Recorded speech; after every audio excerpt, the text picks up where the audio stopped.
বলিউডের ভাইজান সালমান খান কিভাবে সোনাক্ষী আর জাহির ইকবালের গোপন প্রেম কথা ধরে ফেলেছিলেন? ৭ বছর লুকিয়ে রাখা সম্পর্কের সেই আসল জাদুকর কে? সোনাক্ষী সিনহা আর জাহির ইকবালের ৭ বছরের প্রেম যে অবশেষে ২০২৪ সালের জুনে ছাদনাতলায় রূপ নিয়েছে তা তো সবারই জানা।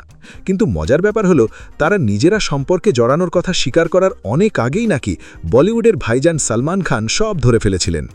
সম্প্রতি নেহা ধুপিয়ার চ্যাট শোতে এসে এই তারকা দম্পতি শোনালেন সেই রোমাঞ্চকর গল্প। সালমানেরই একটি পার্টিতেই তাদের প্রথম আলাপ। জাহির জানান, তারা মুখে কিছু না বললেও সালমানের চোখ এড়ানো অসম্ভব ছিল। সোনাক্ষী তো হেসেই খুন, কারণ সালমান নাকি তাদের সোজাসুজি হুমকি দিয়ে বলেছিলেন, দেখো একদিন না একদিন তোমাদের ব্রেকআপ হবে, আর তখন তোমরা দুজনেই আমার কাছে এসে কাঁদবে, আমি কিন্তু কারও পক্ষ নেব না। শুধু তাই নয়, এক ট্রেকিংয়ে গিয়েও সালমান জাহিরকে আলাদা করে বলেছিল যে সব কিন্তু পরিষ্কার বোঝা যাচ্ছে। সালমানের এই দূরদর্শিতা দেখেই নাকি এই জুটি বুঝে যান যে সালমানের কাছে কোনো লুকোছাপা চলবে না।